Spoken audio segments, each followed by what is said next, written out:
Alô, comunidade, boa tarde, Brasil. Eu sou o Rodrigo Viana e esse é o ICL Urgente, que começa agora com as principais notícias do Brasil e do mundo. Atualização dos fatos e análise a quente, sempre às 5 horas da tarde. Com a gente hoje, André Uzeda, na Central de Informações do ICL, na nossa redação. Boa tarde, Uzeda. Boa tarde, Rodrigo. Boa tarde a todos. Vamos nessa, acompanhando as notícias mais importantes do dia. É isso. Boa tarde para o André Uzeda. A Laura Costa teve um probleminha, mas está trabalhando, está aqui com a gente.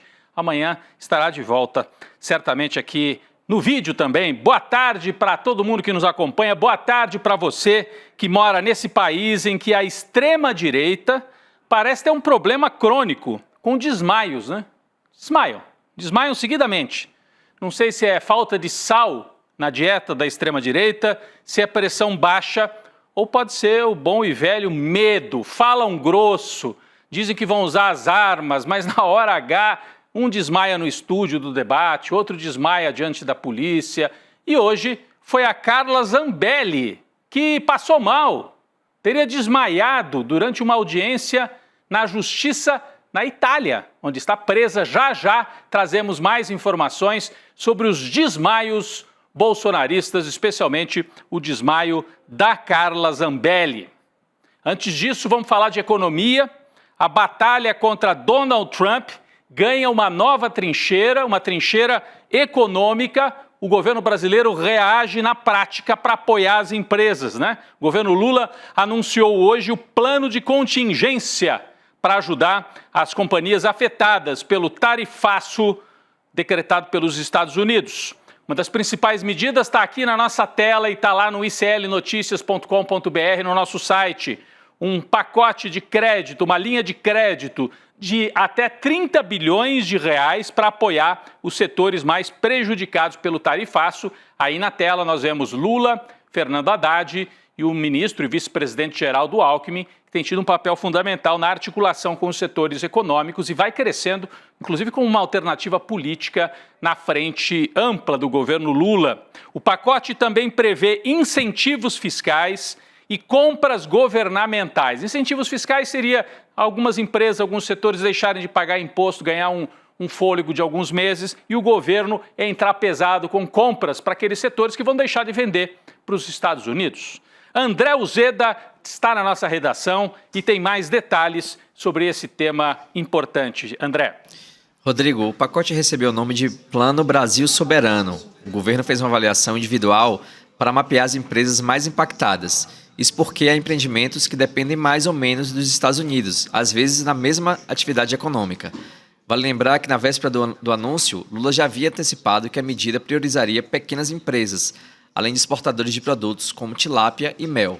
As ações estão em uma medida provisória, com vigência imediata e que vai precisar ser analisada pelo Congresso em até 120 dias. A gente espera, né, Uzeda, que a extrema-direita, os bolsonaristas, não atrapalhem, pelo menos nesse ponto, né, as medidas de socorro aos setores produtivos que estão precisando de ajuda diante do ataque de Donald Trump. Além de auxílio financeiro aos afetados, Lula diz que já negocia produtos brasileiros com outros países. Vamos ver o que disse o presidente Lula. Temos aqui o vídeo. Vamos lá.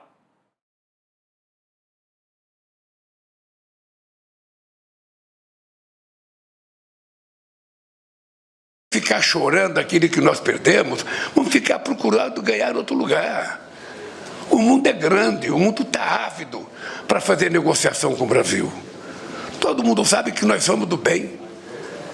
Todo mundo sabe que a gente não quer brigar com ninguém, que a gente faz concessões, mas a gente não merecia isso. E o que é grave é que não foi só conosco, foi com muita gente dizia, mas a Índia é muito pró-americano. Eles taxaram a Índia em 50%. O Lula lembrou aí que não adianta ficar chorando e lembrou o caso da Índia, né? Que é um país da Ásia próximo, super próximo dos Estados Unidos, e que também foi taxado em 50%, o que mostra, mais uma vez, que além da questão econômica, ou muito mais além da questão econômica, o que está em jogo aqui é a geopolítica, os BRICS. Então, ataque ao Brasil e ataque à Índia, por parte dos Estados Unidos com esse tarifaço. Quem também comentou o assunto foi o ministro da Fazenda, Fernando Haddad, que estava presente lá durante o anúncio das medidas. Ele disse que o Brasil está sendo sancionado pelos Estados Unidos justamente por ser um país mais democrático. Vamos ouvir o Haddad, depois a gente comenta. Nós estamos numa situação muito inusitada, presidente, porque o Brasil é um país que está sendo sancionado por ser mais democrático do que o seu agressor.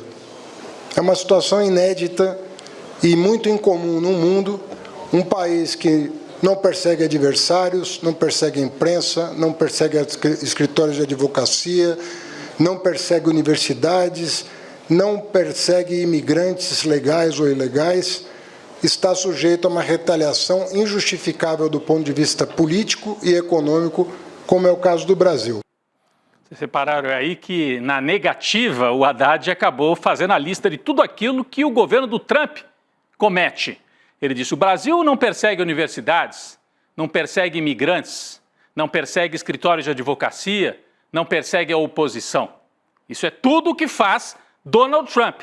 E ele tem a cara de pau de usar o poder imperial dos Estados Unidos para atacar um país onde as instituições funcionam, onde a oposição tem amplo direito à defesa, onde ninguém é mandado para a ponta da praia, nem é mandado ser fuzilado, como o Bolsonaro dizia que faria com a oposição. Quem fez isso foi a ditadura de 64 e dos militares que estavam dentro do governo Bolsonaro e que voltarão, não tenho dúvidas, voltariam se o Bolsonaro tivesse chance de aplicar, consolidar o golpe que ele tentou em 2022 e 2023. Então estamos diante de um ataque de uma potência que vai se transformando numa ditadura contra um país importante, mas de menor porte econômico e geopolítico, onde há democracia. O Brasil é uma das mais plenas democracias hoje no planeta e os Estados Unidos se encaminham para se transformar num regime autoritário. O que pode mudar isso? A eleição do ano que vem e uma derrota do trumpismo para a Câmara, se ele perder a maioria na Câmara. E isso pode acontecer nas eleições do ano que vem. Bem, então o Lula e Haddad falaram hoje, anunciaram esse pacote, vão dar apoio para as empresas e para os setores mais atacados por Donald Trump. E o povo brasileiro pede isso, as pesquisas mostram. Tem amplo apoio essa resposta do governo. Tem mais apoio, né, a esse tipo de resposta do governo do que retaliação contra os Estados Unidos. Mas Lula não fechou ainda totalmente as portas para o caminho diplomático. O presidente disse nesta semana que enviou uma carta convidando Trump para a COP30, está aqui na nossa tela, né? A conferência climática que vai acontecer em Belém, no Pará. A intenção já havia sido manifestada por Lula, mas nenhum contato oficial havia sido feito até então. Numa entrevista à Rádio Band News, o presidente disse, abre aspas, não sei se ele já respondeu, eu espero que ele responda, porque eu respondo todas as cartas que eu recebo, disse Lula. Do outro lado, em Washington, os ataques à soberania brasileira parece que não vão parar tão cedo. Não é isso? André Uzeda de volta aqui com a gente. Exatamente, Rodrigo. Ao que parece, as ameaças vão continuar a todo vapor. Segundo a coluna de Bela Megali, do Globo, o plano da Embaixada dos Estados Unidos é aumentar as postagens feitas nas redes sociais, como aquelas críticas ao ministro Alexandre de Moraes. Até o momento, os Estados Unidos estão dispostos a dobrar a aposta com novos ataques a Moraes e ao próprio judiciário brasileiro. Além disso, as convocações do chefe da Embaixada dos Estados Unidos, Gabriel Escobar, para dar explicações sobre as mensagens, não tiveram efeito. O governo Trump admite o risco de Escobar sofrer uma represália maior do Itamaraty e até ser expulso do Brasil. Parece que os Estados Unidos estão dispostos a arriscar tudo para manter os ataques. Não é isso, Rodrigo? Não diria nem arriscar tudo, né? Eles estão subindo o tom, eles estão mostrando que é uma guerra total geopolítica contra os BRICS e, no caso brasileiro, usando essa história de Bolsonaro para justificar essas medidas que têm um fundo econômico e tem claramente o objetivo de enfraquecer os BRICS, né? O bloco aí que tem principalmente China, Rússia, Brasil, Índia, África do Sul, mas principalmente a China, é o grande medo dos Estados Unidos, a China ultrapassando o império de Washington. Bem, não é só o Brasil que tem que negociar com o presidente dos Estados Unidos. Líderes europeus se reuniram virtualmente hoje com Volodymyr Zelensky, né, o presidente da Ucrânia, e Donald Trump. Os europeus imploram que o presidente dos Estados Unidos não abandone a Ucrânia durante a discussão que terá com Vladimir Putin. Podemos botar aí na tela a foto dos dois, por favor, né? O Trump vai se encontrar com o líder do Kremlin nesta sexta-feira no Alasca. Então, o Trump vai se encontrar com o Putin, mas o grande interessado é a Ucrânia, e outro grande interessado, a Europa, né? Porque não querem que o Trump abandone a Ucrânia e a Europa diante do poderio bélico, principalmente da Rússia. Após 3 anos e meio de conflito, os europeus tentam evitar que esse encontro Trump-Putin tenha um resultado desfavorável para a Ucrânia. O Putin já disse que só encerra a guerra se todo o leste europeu, já ocupado pela Rússia, ficar definitivamente com a Rússia, criando uma espécie de tampão, de zona tampão, para evitar que as forças da OTAN cheguem muito perto das fronteiras russas. Então, é um conflito importantíssimo. É conflito econômico com a China e com os BRICS e o conflito bélico que já matou milhões na Ucrânia, nessa confrontação Putin e a Ucrânia. E agora o Trump entra pessoalmente também na tentativa aí de negociação. Bom, gente, enquanto o governo brasileiro anuncia medidas, a gente acabou de falar delas, né, para amenizar os efeitos do tarifaço, a oposição de extrema-direita bolsonarista continua operando para afundar a economia brasileira. A verdade é essa, a palavra é essa. Eles operam para afundar a economia brasileira, não vão conseguir. Ontem o presidente Lula explicava, né, que os Estados Unidos, hoje a dependência do Brasil em relação aos Estados Unidos diminuiu muito. Diminuiu muito. Então você tem aí menos de 5% da economia brasileira que pode ser afetada por esse pacote, mas ainda assim, né, tem reflexos nos empregos, etc. O deputado Eduardo Bolsonaro e o influenciador golpista Paulo Figueiredo devem se reunir hoje em Washington com integrantes do governo Trump para discutir a situação brasileira e a possibilidade de novas sanções contra outras autoridades aqui do Brasil. A dupla de patriotas estadunidenses, né? Mas a dupla de patriotas preparou relatórios com o objetivo de atualizar as autoridades norte-americanas sobre a situação política aqui no Brasil. André Uzeda tem mais informações. André. Olha, Rodrigo, o dossiê golpista de Eduardo Bolsonaro e Figueiredo contém 3 informações que eles consideram cruciais. A primeira, informações sobre os embates recentes do Congresso com o STF. O segundo, a posição dos presidentes das casas e dos ministros da Corte sobre os embargos aos Estados Unidos. E a terceira, informações sobre a prisão domiciliar de Jair Bolsonaro. A intenção do Filho 03 é demonstrar que, embora a retaliação aos Estados Unidos tenha acontecido... Só um minuto. Uma retaliação tenha acontecido através da lei Magnitsky, não tem impedido Moraes de decretar a prisão domiciliar de Bolsonaro. A medida teve, sim, impacto e influência no Congresso. É isso, Rodrigo. É isso, né? A meta deles com essa reunião, André Uzeda, é reforçar para o governo dos Estados Unidos que a melhor estratégia é isolar Alexandre de Moraes antes de acionar a lei Magnitsky de maneira mais pesada contra outros ministros que já tiveram os seus vistos cancelados, mas eles querem guardar as medidas mais duras um pouco mais para adiante. Parece que é essa a estratégia dos dois. Enquanto isso, prejuízo para a economia brasileira. Se for necessário, eles estão operando para salvar o Jair Bolsonaro. Esses são os extremistas lá nos Estados Unidos. E aqui no Brasil? Aqui no Brasil tem um que se apresenta como bolsonarista moderado. Isso existe? Bolsonarista moderado? Bom, ele está dando as caras, né? Está dando as caras e tentando dar as cartas. Tarcísio de Freitas participou hoje de um fórum com outros governadores da direita, organizado pelo banco BTG Pactual, e aproveitou para criticar Lula. Olha, ele se lançou, um pré-lançamento de candidatura, pareceu. Vamos ler aqui a frase de Tarcísio de Freitas sobre Lula. O Brasil não aguenta mais o PT, o Brasil não aguenta mais o Lula. Quem dizia isso era o Aécio Neves em 2014, na campanha contra Dilma, e perdeu, hein? Mas aqui está dizendo o Tarcísio. O Brasil não aguenta mais o Lula. O mundo está de portas abertas para o Brasil. Ah, é? Precisa avisar lá o Trump, então. E nós aqui andando numa ciranda e discutindo picuinha. Ele chama tarifaço da maior potência imperial, que ele apoiou, de picuinha. Usando o bonezinho do Trump fica fácil, né, Tarcísio? Vai explicar isso para a turma do agronegócio que está perdendo dinheiro. A gente já fez grandes coisas, é só trocar o piloto que o carro é bom pra caramba, disse o Tarcísio, se apresentando para ser, provavelmente, o piloto à frente do cockpit aí no Brasil em 2026. Bom, a turma dele já esteve com o piloto aí comandando o carro e andou para trás. Bolsonaro, durante a pandemia, fez aquele papelão que nós conhecemos. O Paulo Guedes prometia privatizar tudo e foi incompetente, ainda bem, e não conseguiu. A economia andou de lado. É isso que você quer que volte? É. Ele foi lá se vender como privatizador.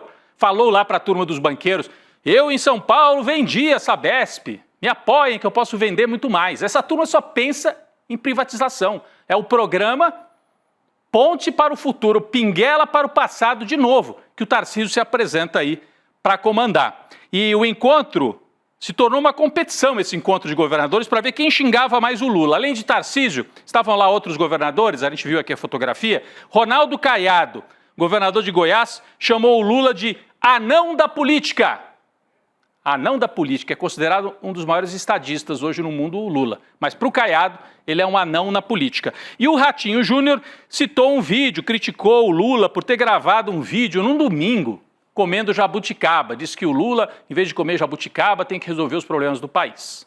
É isso. Essa é a turma que se apresenta aí como alternativa da extrema-direita, competindo para ver quem é que pode representar o capital, a Faria Lima, o agronegócio e o bolsonarismo em 2026. No caso do governador de São Paulo, parece assim ele levantando a plaquinha e dizendo, olha, o Kassab disse que eu serei candidato a governador, né? Porque o Lula está bem nas pesquisas. Mas não esqueçam de mim.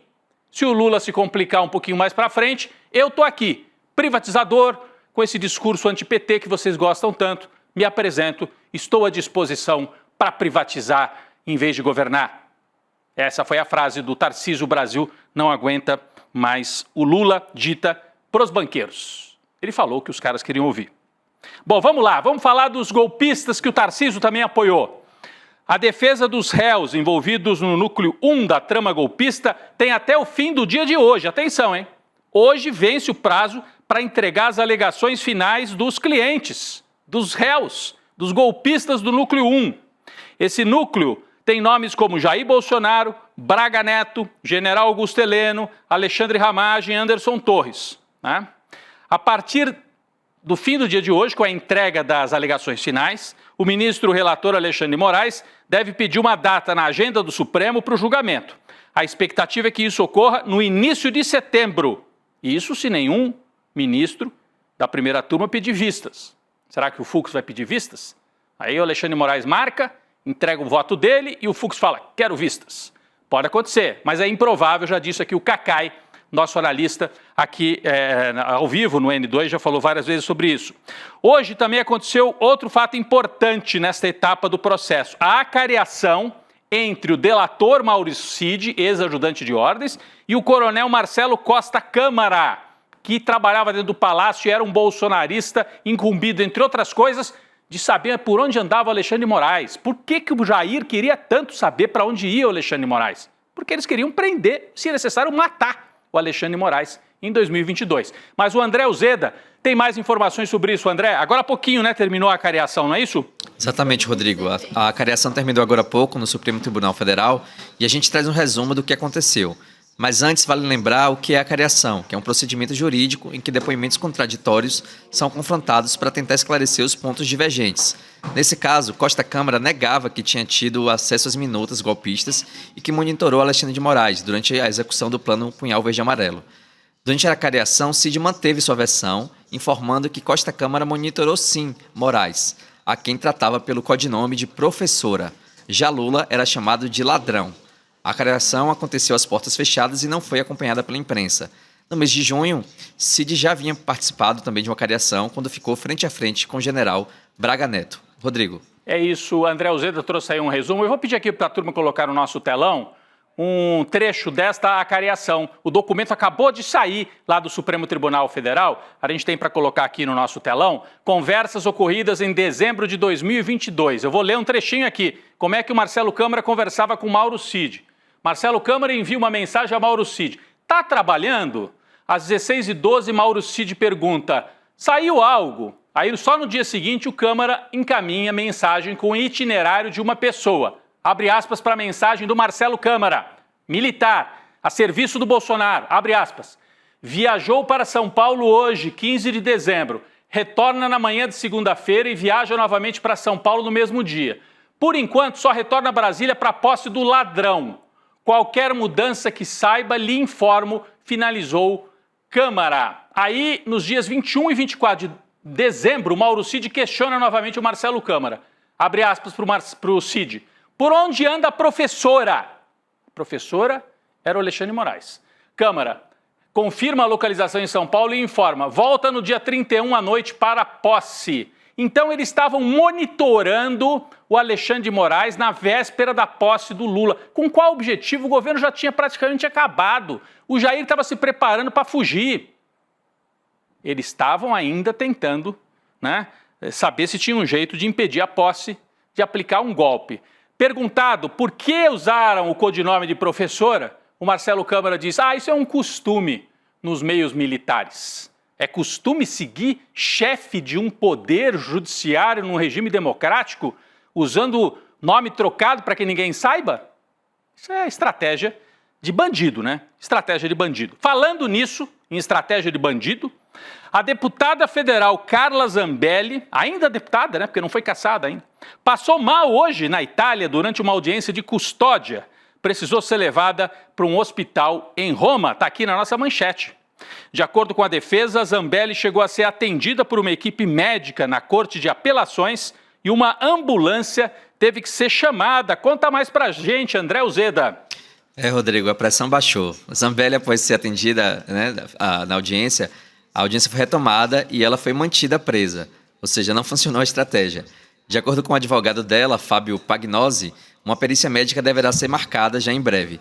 Zambelli tinha expectativa de sua prisão fosse reconsiderada e chegou a enviar uma carta para familiares pedindo para que os bolsonaristas fizessem pressão sobre o ministro da Itália, o ministro da Justiça da Itália, para que alguma decisão fosse tomada em seu benefício. Mas parece que nem isso funcionou, nem a estratégia do desmaio também. Ela queria pressão em cima do ministro italiano, mas a pressão dela é que caiu. Não sei se foi pressão, o que foi. Olha, gente, é impressionante, né? Vamos relembrar os bolsonaristas que já passaram mal quando são colocados frente a frente com a realidade? Vamos lá? A gente tem aqui uma listinha, olha.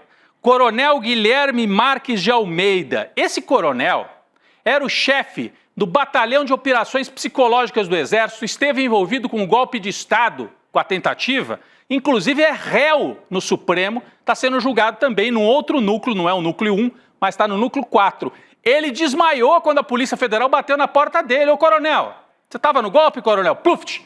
Imagina esse cara na guerra, comandando o Batalhão de Operações Psicológicas. Bom, outro militar que desmaiou, Mauro Cid.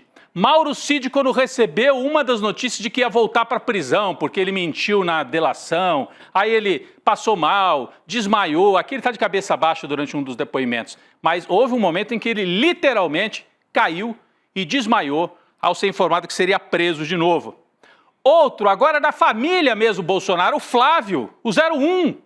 Não aguentou a pressão, desmaiou durante um debate em 2016 num estúdio de televisão da Band, lá no Rio de Janeiro, concorrendo à prefeitura. Sabe quem foi ajudar ele? A Jandira Fegali. O Jair, o pai, falou, não toque no meu filho, uma comunista. E ela estava ajudando, porque dizem que, inclusive, ele teve situação aí complicada, passou mal, literalmente, deixou vestígios ali pelo estúdio, né? E o Carlos Bolsonaro, que passou mal agora, quando soube que o pai teve prisão domiciliar decretada pelas brilhantes estratégias dos filhos de colocar o Jair Bolsonaro pelo celular nas manifestações golpistas. Não pode. Preso. O Carlos Bolsonaro passou mal, está aqui também. Então, é uma sequência. Eles falam grosso, dizem que vão fechar o Supremo, o Bolsonaro diz que vai matar, que vai acontecer, e depois é desmaio, soluço. O chefe também, né, o Bolsonaro, tem crise de soluço. Outro dia, durante um evento, teve uma crise de soluço e disse que também estava passando mal. E hoje foi a vez da Carla Zambelli entrar para a lista. Na véspera da eleição, valentona de revólver na mão. Frente a frente com a justiça, pluft, desmaio e pede para ir para o hospital. Bem, vamos voltar aqui para o mundo de quem tenta melhorar um pouco a situação do país em meio a esse caos. O presidente Lula afirmou que vai finalizar um projeto que regulamenta as redes sociais no Brasil até o fim da noite de hoje.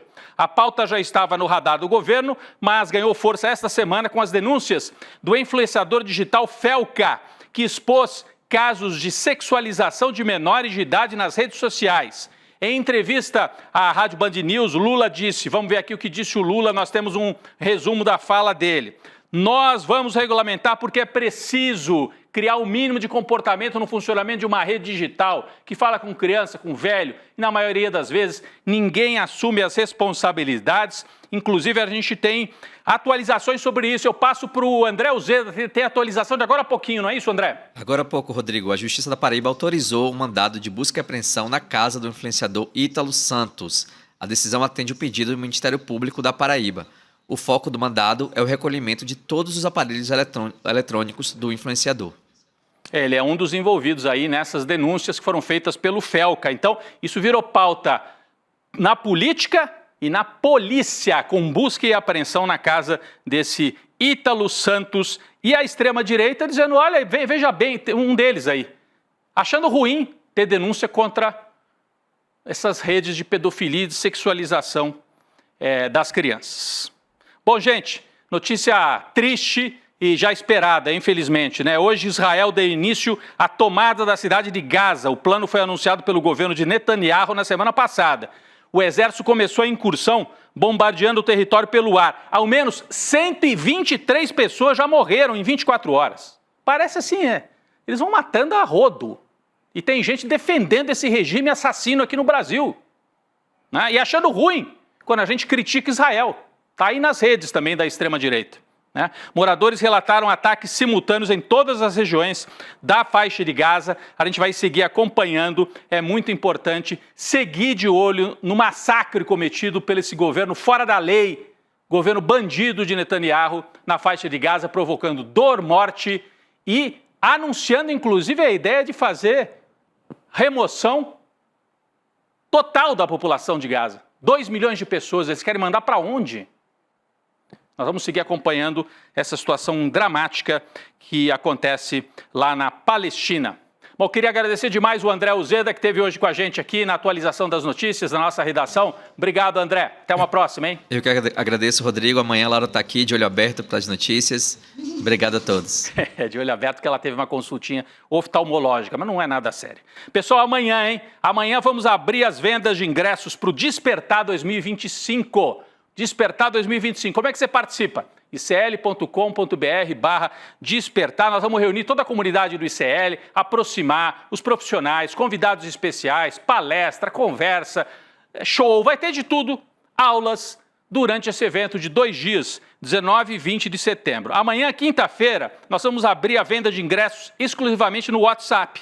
Então, você pode acessar icl.com.br/despertar, entra agora, é sua chance de garantir o seu lugar no Despertar, com descontos exclusivos para quem entrar hoje ainda. Fica aqui o convite, você entra agora, porque as vagas são limitadas e podem acabar rápido, hein? É um evento que acontece 19 e 20 de setembro em São Paulo, na Casa Vibra, na Zona Sul de São Paulo. Despertar 2025, participe, icl.com.br/despertar. Pessoal, o ICL Urgente fica por aqui, daqui a pouco começa o N2 com a Gabi Varela, o Chico Sá e o nosso timaço de comentaristas e convidados. Até amanhã. Ele é um dos maiores intelectuais do mundo e escreveu o livro que é a referência em todo canto para as pessoas entenderem como as democracias morrem. A gente está falando de Daniel Ziblatt, um professor, um acadêmico, um escritor demandado no mundo inteiro para palestras, reuniões, aulas e que vai estar com a gente com exclusividade no ICL no dia 28 de agosto, uma quinta-feira às 8 horas da noite, para nos dar exatamente essa aula. Como as democracias morrem. Não existe um momento mais importante da nossa história para a gente assistir a essa aula. Vai ser gratuita e online. Então vocês não podem perder essa oportunidade. Chame seus amigos e amigas para participar também. E vamos aprender com Daniel Ziblatt como as democracias morrem para poder manter a nossa bem vivinha. Olha só, eu aqui no reino dos livros. Há mais de 150 anos, o poeta Castro Alves recomendava: bendito que semeia livros, livros a mancheia. O livro caindo na alma é germe que faz a palma, é chuva que faz o mar. O mar do conhecimento, o conhecimento que liberta. ICL, Instituto Conhecimento Liberta. E agora a gente tem uma lojinha de livros para você. Livros à mancheia. Livros de alta qualidade que te ajudam a pensar. Venha buscar os nossos livros agora, abrindo a nossa lojinha de livros, souicl.com.br. Vamos pegar os livros à mancheia.